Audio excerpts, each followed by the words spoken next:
All right, Coach. About halfway through the year here, team sits at 8-19. Just update us on the season so far. 3-6 in the MAC. Your thoughts so far? Well, obviously, we're not quite where we want to be at, Scott. I think the guys are working hard and playing hard, but we consistently preach about the three phases: the pitching, the defense, and the hitting. And up to this point, the pitching has been very consistent. Been very pleased, not only with our starting rotation, but also the guys coming out of the bullpen. And so you feel real good about that. But defensively, we struggled last year. Early in the season here, we're struggling again. And the bottom line is we have to be able to make routine plays behind those guys. And when we do, then it gives us opportunities to win ball games. I like what I'm seeing out of our hitters now. I think with the weather starting to warm up a little bit, it looks like the bats are starting to come around a little bit. T.J. Losby and Pat Lancaster have probably been our two most consistent hitters, but we're starting to see some signs of some other guys starting to come out of I guess some slumps or whatever. But we're starting to swing the bat a little bit better too. Sure. And Coach, like you touched on, 4 of the last 7 games over MAC opponents, you guys have won after getting swept at Western Michigan, including a midweek win this week over Ball State. Just talk about that game a little bit and your thoughts.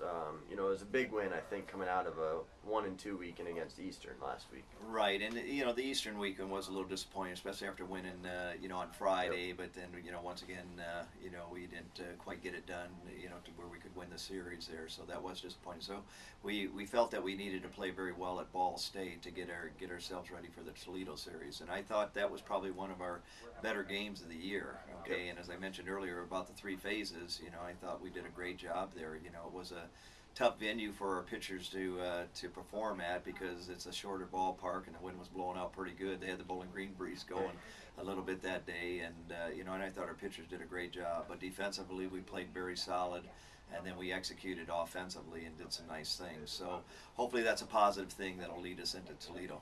Moving into Toledo, Coach, how important is the series? Not only it's your last series against the West Division, but also just as the rivalry, Northwest Ohio. Well, it's always been a great rivalry. There's no doubt about that.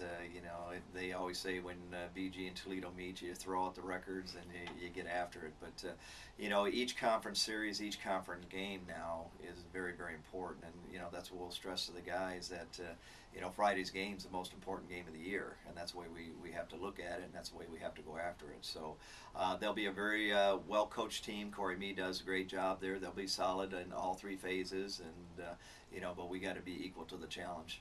Coach, what do you think your team needs to do to be successful? Toledo has some great offensive guys in Grog and Deluski, but they also have top of the rotation guys as well. Yeah, there's no doubt about it. Like I said, they're going to be very solid. Their pitching is going to be outstanding, and you're right about Grog, and they're going to run a little bit, so we got to control the running game from our end. But the bottom line is we have to control what we can control, okay, and that's the 3 phases, and I'm going to keep preaching that. And if we execute that, then hopefully good things will happen. All right, Coach, thanks for your time. Falcons and Rockets will begin the series tomorrow afternoon up at Toledo Scott Park at 3 p.m. Thanks, Coach. Okay, thanks, Scott.